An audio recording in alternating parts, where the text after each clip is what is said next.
Welcome back to Watch the Bookerman and to the Go Home show to Destination X 2012, a pay-per-view that I'm really looking forward to now. It's been a very long time, I know I've said this before, since I actually recorded a video. I did put one out, but that was one that had been recorded months ago, so as I said last time, if I am rusty, then please do let me off.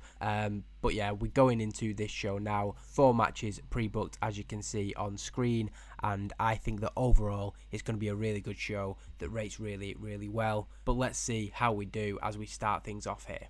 And we open with what is a good match. I'd agree with that based on the rating, and it is that handicap match that was set up last week. And the booking here is sort of that Aries, Richards and Edwards, they are in control and they take shortcuts to get there. Going to be difficult for the Kings of Wrestling to get back in it. You could say that Aries, Richards and Edwards would be best off just finishing it there and then, but they want to play with their food almost as if they're trying to lure out Tyler Black, who has the eye injury, if you remember, and it basically works. Tyler Black comes out when Claudio Castagnoli is being isolated by the trio, who are just kind of picking at the bones, and it's getting to a point where they're going to do more damage than is necessary. Tyler Black comes out, he goes for Aries first, he's just swinging on all 3 of these guys. Now it's not going to work out for him for more than a few seconds, but at least he's coming out there and helping out his friends. Austin Aries debuted a new power spot here that showcased his ability to sell well. His psychology will be helped by using that, so that's really good to see. I can't think what that would have been, but Aries was always an innovative wrestler, so yeah, fair enough with that. I'm really glad to see it, and hopefully we see the effects of that positively in the future. Now, as we said, Black was lured into a trap really by the New Age of Honor, and he finds himself on the end of a 3-on-1 attack from the group. Neither of the Kings can really help him because they too have been attacked by the New Age of Honor. Joining Aries and the Wolves, Steve Corino comes down to the ring, followed by a trailing Jimmy Jacobs. Now, last week we saw Jacobs was a little bit torn on things, and while it seems like he's now back in line with Steve Corino, his body language tells us that he does not want to be there. Austin Aries grabs Tyler Black and holds him in place with his arms, and he tells Steve Corino he wants to blind the other eye before Destination X this Sunday, and Corino happily plays along with this, grabbing that pen that he poked into the eye of Tyler Black from his inside pocket. But Austin Aries shakes his head. He wants to use the spike, that trademark spike that Jimmy Jacobs wore on that very first appearance of the New Age in 2010. That's what he wants to use to blind his future opponent. Under pressure from Corino and Aries, Jacobs slowly and tentatively removes the chain from around his neck that has that spike on the end, and he hands it over to Steve Corino. However, as Corino sort of pulls his arm back, ready to blind Tyler Black once and for all, Jacobs drops to his knees, puts his arms out in that sort of stereotypical sacrifice pose, and he is protecting Tyler Black from things going any further. He has seen enough, and while he's definitely done wrong by these 3 men in the past, he is now standing up for them and making sure that this doesn't go any further. In the confusion, the Kings of Wrestling have now had time to sort of regroup, and they return, pulling Davey Richards and Eddie Edwards to the outside, throwing them into the steel steps, and then they can clear the ring of Austin Aries and Steve Corino as well. Despite this selfless act, it's clear that Jacobs doesn't have the trust of the men that he brought into the company still, and why should he really? It's clearly a bit of a murky situation. The New Age originals are best to be erring on the side of caution here, but we advance the New Age at War storyline, and while he has only got one eye currently, Tyler Black will be able to compete on Sunday, whereas if he was doubly blind, that match may not have taken place. Nonetheless, it was a good performance from Davey Richards, poor from Steve Corino, but we get the crowd hotter, and those 2 little segments, the match and then the post-match, which going into a DQ, it is really just an extended angle. Really good start to the show is the point that I want to make here. Jay Lethal is then interviewed about the main event. He will face AJ Styles ahead of the Impact World Championship match this Sunday at Destination X. Now, Jay Lethal is already in that match, as is Jeff Hardy, but there could be a 3rd challenger to CM Punk's championship if AJ Styles defeats Jay Lethal in the main event. Lethal says that he can't wait for the main event. People think that he don't want this match to happen. Well, his 2 victories over AJ Styles has proved that with Maria by his side, he can beat anybody. He can beat AJ Styles tonight, and he can win the world title at Destination X. JB then points out that, ironically, in tonight's main event, Maria won't be by his side. We get a bit of a confused, shocked, surprised reaction, by Jay Lethal and Maria, which then turns into anger. Maria in particular loses her cool, and she demands that Jay Lethal goes to speak with Kurt Angle about this. Jay says it's fine, he don't want to have to go to the man in charge, but the two begin to bicker, and Maria gets her way. Predictably, the pair then storm off. We come back from the break, and we see that Jay Lethal is knocking on the door of Kurt Angle, and Maria is continuing to back orders at him. When Kurt Angle opens the door, he looks very stressed, a little bit disheveled, and he barely lets Jay Lethal get more than a few words out before he tells him to stop. He doesn't need this tonight. He's got a lot on his plate, and all he needs Jay Lethal to do is go out in that main event and do his job. Maria looks to protest this, but Kurt also hasn't got time for her and shuts the door in the engaged couple's face. Now, Maria didn't do well, but the other two doing very, very well. It loses heat to it's called Jay Lethal Takes Out AJ Styles story, but this has sort of been merged with the world title storyline. I probably should add these two to the world title story, so I'm going to go back to the booking screen and then we'll be back for the next segment, but it's not that good of a rating, as you can see. So we then go into the second match of the night, and it's not particularly good. Maybe I should have rated this on eye candy to get a better rating, but I didn't bother. Mickie James does do well, and it's a fairly straightforward match. Angelina Love tries to get involved. Rhett Titus, the Beautiful People's cameraman, tries to get involved, but Mickey's just got too much for Velvet Sky and picks up a clean win with a Mick kick. Afterwards, she just stands tall, and I think that's quite a fair red note there. Mickie James has a gimmick that's getting stale. It's reflected in her character at the minute. She's been so caught up in championship feuds and then the personal rivalry with Tara that we've not really got much for her at the minute, and that's basically the job as we come out of Destination X to find a new direction for Mickie James, because it's an important thing if you want to continue to build up this Knockouts division, that you don't just have storylines for the titles, you also have more, as you would with a men's division. Basically, it's not rocket science, it's not a difficult thing to do, but it often ends up being the case that the pay-per-view just leads to two women's titles matches and nothing else. So that is something, as the division continues to grow, that we need to work on. We then get a video package introduced by the commentators, and it looks at the long and storied history between Awesome Kong and Taylor Wilde. They have faced off many times in Knockouts Championship action over the years, with Taylor even defeating Kong on occasion, which, considering how Awesome Kong's been booked in the last couple of years, you know, that's a big thing to have on your record. The two will be in a Knockouts Championship match this Sunday, albeit the Knockouts Tag Team Championships match, as Awesome Kong teams with Rosita against Taylor Wilde and Sarita, the first ever Knockouts Tag Team Champions, if you remember. We then follow up with Jimmy Jacobs from earlier as Jerry Borash looks to approach the founder of the New Age. He appears to be leaving the building, and JB tries to get comments from him, but he's just not getting anything. Why has this apparent change of heart come? What has caused Jimmy Jacobs is switch in loyalty, but Jimmy Jacobs refuses to say a word, instead continuing on his way and getting into that vehicle, the New Age vehicle that again we've seen for over a year and a half now, but this time it's not full of a big crew, it's not full of all these guys, it's just Jimmy Jacobs dejected and alone leaving the building. The next segment is pretty good and it's gained heat to our storyline, so I am happy with that. Shelton Benjamin coming out of it looking excellent as he makes his way down to the ring on crutches, but once he gets in the ring, he does put them in the corner or one of the corners of the ring and hobbles to the centre, so he's using them for support, but he can at least put some weight on his leg just 3 days before the pay-per-view. He talks about how much he was desperate to be cleared for Sunday and that he has done everything over these last few weeks, despite the continued attacks from Charlie Haas, to be cleared for Destination X. Before Shelton Benjamin can go any further, Charlie Haas comes out with a smug look on his face. He's been really angry since we've seen him turn heel, but tonight, seeing the state that he's put Shelton Benjamin in, there is a little bit of smugness there because, as he says when he enters the ring, he is proud of what he's done to Shelton Benjamin, and if Benjamin can't make it to the pay-per-view, that's fine.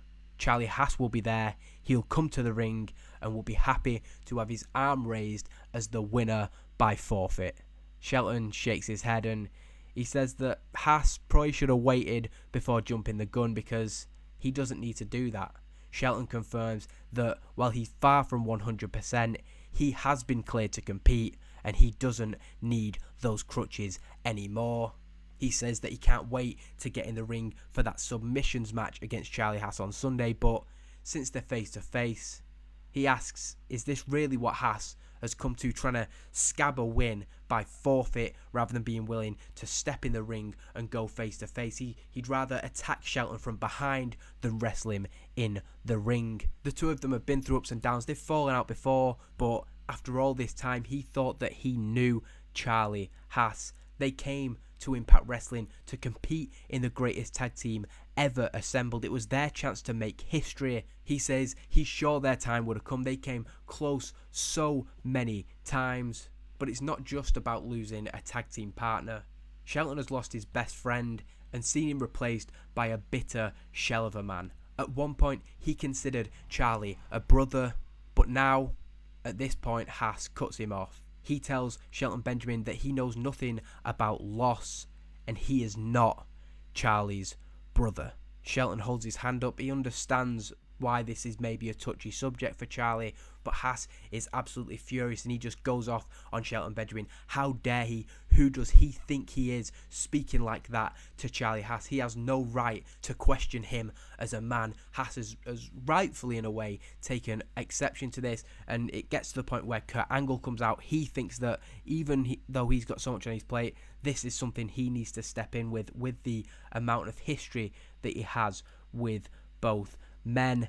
But even Angle can't get through to Haas. He pushes the man in charge away. He is absolutely pissed off, and he tells Kurt that he doesn't need to get involved in this. He should be thinking about post-Destination X and which championship he is going to put Charlie Haas in contention for, because on Sunday he is going to finish Shelton Benjamin once and for all and prove why he and he alone is wrestling's greatest. He then grabs one of the crutches that Shelton Benjamin came down with and leaves up the ramp. Kurt Angle and Shelton Benjamin having a little bit of a moment in the ring.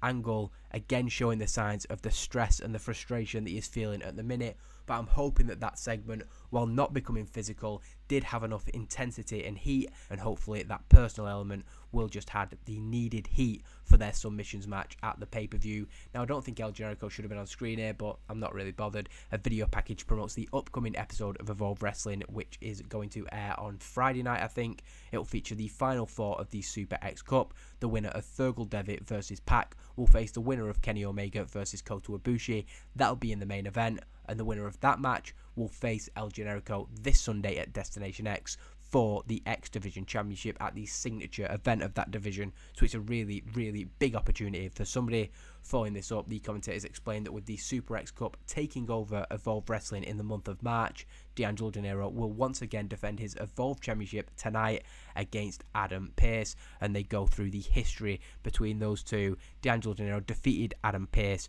with Adam Pearce actually having his foot under the rope that referee Paul Turner missed, and they've got a rematch, and one of the stipulations was that Paul Turner wasn't going to be the referee, so it is actually Mark Johnson. However, the finish involves a referee bump, Paul Turner coming out as the replacement referee, and I meant to put this as a flash pinfall because it's supposed to be D'Angelo Dinero rolling up Adam Pearce and Paul Turner counting the 1, 2, 3. So there's no real excuses or shenanigans, but still Adam Pearce not going to be happy to see that man's face. A good performance from D'Angelo Dinero, and it is a good match to be fair. Happy with that, and we end the first hour with Paul Turner raising the hand of D'Angelo Dinero. A furious Adam Pearce returned to his feet, and of course angered by seeing this man chosen as the replacement referee. He has to be stopped from getting his hands on the official by D'Angelo Dinero.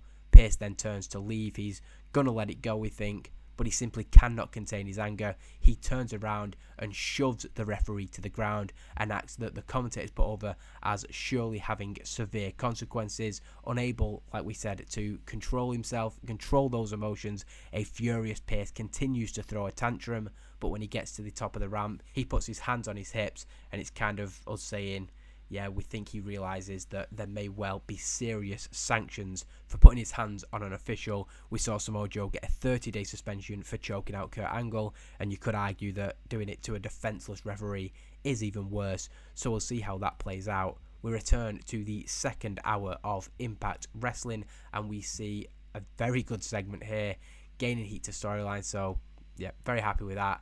and it's a look back at the recent rivalry between AJ Styles and Jay Lethal, which will be revisited later tonight in the main event.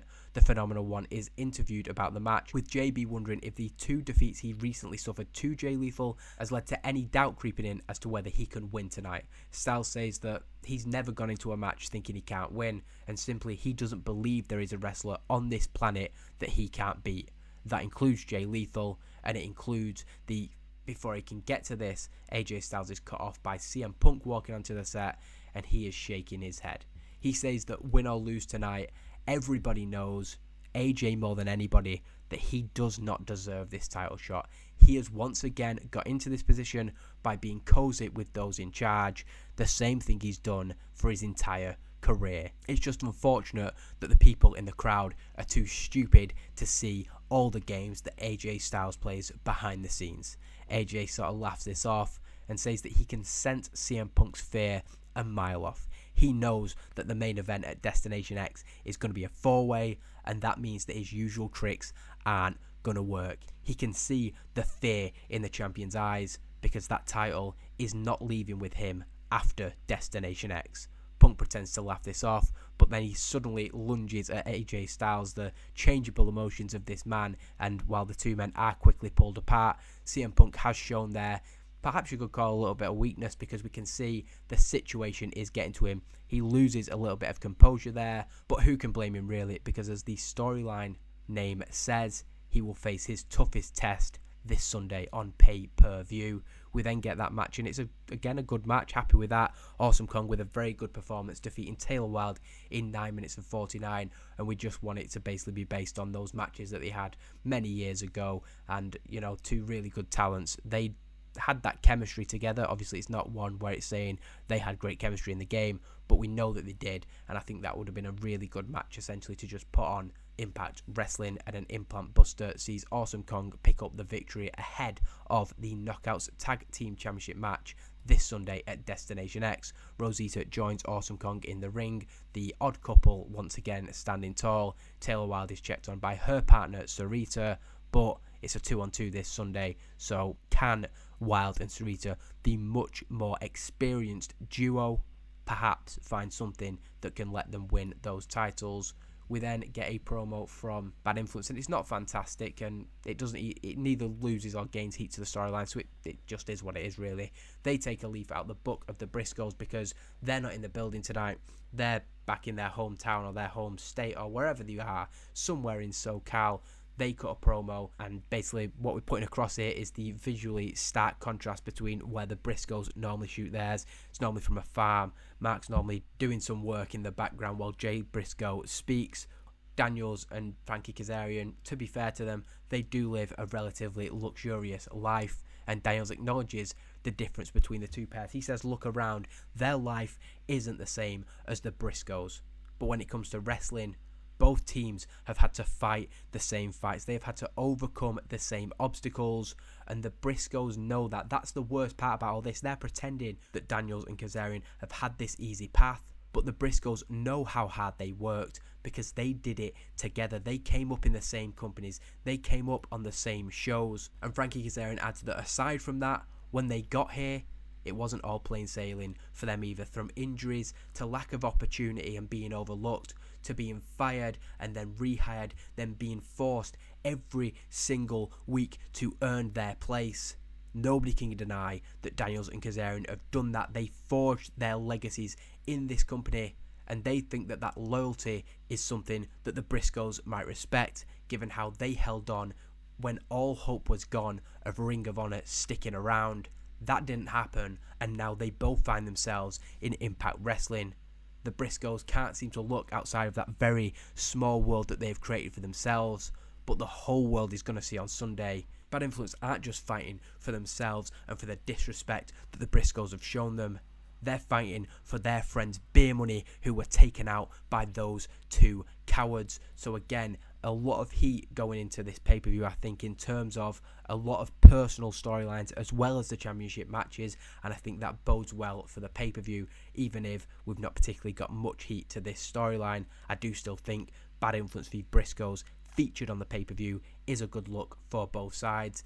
Gail Kim then comes out for her match with April Hunter, and just as the bell rings, they maybe get a couple of lockups in. Hamada and Larry Sweeney come out from the back, Hamada entering the ring, brushing past the referee and slapping Gail Kim in the face. This causes a DQ. Now, this is a 62 rated match and it went 49 seconds. Good performance from Gail Kim, to be fair, even though both women barely did anything. And there's just confusion here because Hamada has come and slapped Gail Kim, causing a DQ, so giving her future opponent not only a victory, but also essentially a night off. You would think that Hamada would want Gail Kim to be taken to a limit 3 nights before the show, and we don't really have an explanation for why she's done that until after the match when it's April Hunter. Kind of shows how much focus that this member of the roster gets, but either way, she's confused after the match. She confronts Hamada but just gets taken down with a single kick to the head. She rolls out of the ring because unfortunately this isn't about April Hunter. Gail Kim steps forward asking what is going on, and Larry Sweeney with a microphone explains that he is a businessman and he had a vision. He wanted both women to go into this pay-per-view match, names on the marquee, both with 8-0 records this year, and that was his only way of making sure that was certain. So Larry Sweeney thinking about the promotional material there, plus after all the stat padding and the record padding that Gail's been doing this year, what difference does one more make? She's going to be 100% this Sunday, but guess what? That isn't going to matter because Hamada is unstoppable. Gail Kim says that Larry Sweeney has no business even being out here, and if he doesn't step away right now, she is going to take him out. Larry backs away, hiding behind Hamada, but says that somebody's O has got to go at Destination X, and he promises the Knockouts Championship is coming home with Hamada. We then get a recap of the attack from CM Punk on AJ Styles. Obviously, it wasn't a major thing, and fortunately, it's not that good of a segment either, but hopefully we can pull it back later on. But Kurt Angle addresses the audience from his office, and he confirms that CM Punk has been escorted out of the building. He can't trust his world champion not to try and get involved later. It's just clear that from his delivery, from everything he's saying, it's a stress and strain on Kurt Angle. He's had a very torrid time of it since becoming the man in charge and since his enforced retirement. Kurt takes a pause and he's thinking, he's composing himself, and he kind of just admits that tonight is a prime example of what he's been hearing a lot of people saying since he took charge of Impact Wrestling. The state of this company is something that seriously needs addressing, and maybe people are right. Kurt isn't sure if maybe this job is... He stops himself before he completes that sentiment, but it's clear that Kurt's questioning his future. Like I say, he does stop himself from finishing that sentence because this close to the pay-per-view, stability is needed. However, after Destination X, on next week's Impact Wrestling, Kurt Angle, he's got a lot of thinking to do, but one way or another, he has a huge decision to make. He'll come to the ring in 7 nights' time, but before that, we have a main event to focus on. We have AJ Styles versus Jay Lethal, with AJ having the potential to join the Destination X main event, and then we have a huge pay-per-view on Sunday, so big things coming next week, but the pay-per-view is the priority. We then get a sit-down interview of really good. I'm happy with that. Quite surprised, to be fair. Gaining heat to that storyline, and Danielson standing out really well. And it is Mike Tenay mediating a sit-down interview between the Impact World Tag Team Champions, Danielson and Desmond Wolfe, and their challengers, Kevin Steen and Paul London. Now, Wolfe and Danielson are sat on one side of the room, and on the other side of the room is the sprawling group. Joining Steen and London is Roderick Strong and the Young Bucks. Mike Tenay makes a comment on this, but Steen says that where he goes, these men also go. Paul London is the best friend that he's ever had, and he loves the 3 men behind him like family. Brian and Desmond don't know the first thing about love and friendship. In fact, they hate each other. Paul London says that on Sunday, they're going to prove that every single time, love beats hate. Wolf laughs at this, saying, yeah, they're right. There's a whole lot of hatred on their side of the room, but that hate is going to be directed at Steen and London this Sunday. They may want to beat the crap out of each other after the bell, but they're leaving with the Impact World Tag Team Championships. Brian puts over the talent of Steen and London. He's shared the ring with them before. He's not going to try and downplay them one bit, but from what he's seen from both of them, they still have a hell of a lot to learn. And they say the best way to do that is to get in the ring with those who are better than you. And on Sunday, Wolf and Danielson are more than happy to provide that service to the challengers. So confidence from the champions, but you can't look past the fact that it's not just Steen and London that they'll be contesting with. We also have Matt Jackson, Nick Jackson and Roderick Strong. So some doubt there, but you have to say that Bryan Danielson and Desmond Wolf have looked incredibly strong since coming together as a tag team. We then get a good main event. Happy with that yet? Can't complain. Advancing only one storyline. I'm not sure why. Both minor roles. It doesn't matter. We got the crowd buzzing. A phenomenal forearm from AJ Styles defeating Jay Lethal. Nobody could get involved, as we said. And you might say that this hurts the recent push we've been giving Jay Lethal, but at the same time, I think a 15-minute back and forth open match with one of the best wrestlers in the world, I don't think it can hurt you too much. I'm really happy with the rating of that, and it shows that Jay Lethal can hang even if the booking of the match sees him defeated. And after the match, AJ Styles celebrates his victory. This is a twofold win for him, doubly positive. Aside from defeating a man who has been a thorn in his side for some weeks now, AJ Styles will also be added to the Impact World Championship match at Destination X. As well as AJ Styles and Jay Lethal, Jeff Hardy will challenge for CM Punk's title, and we see the charismatic Enigma sat high somewhere in the building watching Styles' celebration. He appears on the big screen, getting up from his seat, he's clapping, he's nodding his head at his future opponent, the sign of mutual respect between those two men. Maranello and Taz promote the main event of Destination X this Sunday, as well as the rest of that packed 8-match card. It's going to be a really good show. Cutting to the back, we see Kurt Angle in his office. He is watching all this play out, again putting over the stressed and drained body language. He takes his phone out of his pocket and makes a call, which is quickly answered. As the show goes off the air, Angle simply says, "We need to talk." Yeah, I'm sure about this. Impact Wrestling closes there. Another good segment, advancing storylines. Happy with all of that. And an 89 overall rating is a fantastic show. We cannot have any complaints, increasing our popularity in 20 regions. We went to big size on the previous episode, didn't we? So expectations and standards have been raised, and we knocked it out of the park there. I'm absolutely delighted with that. TJ Perkins gone from Impact. I didn't even remember that. I'd only used him in the Super X Cup, so nothing wrong with that. He is somebody who I'd consider coming back because he's very, very talented. And we see there again that Austin Aries has that new spot. Very, very happy with Impact Wrestling, getting fantastic ratings, and the viewership, I think, I might be wrong here, but just going up and up and up. As we can see there, yeah, once again, our best feud show ever. Like I've said, perhaps the rumour mill is churning, but this Sunday we have an absolutely huge pay-per-view, and I'm really, really happy with how everything is going at the minute. And I will actually, just remembered about this, almost forgot, but I will just show the finals of the Super X Cup here. This was an episode, again, a very, very long time ago. Ibushi defeating Kenny Omega in the opener, Pac defeating Fergal Devitt in the second match, and then Ibushi defeating Pac to become the #1 contender. As well as that, he wins the Super X Cup, so that's also a notch on his belt, but we've kind of been building it up as more a #1 contendership thing than the trophy. So that as a self-contained thing is a great moment for him. But the follow-up to that is that he will challenge El Generico for the X Division Championship. And in a way, I kind of worked backwards here. I knew I always wanted to put the El Generico Kota Ibushi match on Destination X, and then I kind of wanted to do the Super X Cup. I mean, if you look at that hour of television there and the post-match, 4 great matches for the people in attendance. But yeah, we've got that big pay-per-view coming up. The card will be on the screen now, and I'm just very confident that it's going to be another really, really great show. We're really getting into the home stretch of this save now, so hopefully there could be some consistency, because I really do appreciate everybody who is still with this series after all this time. Thank you for watching, and I'll see you next time. Cheers.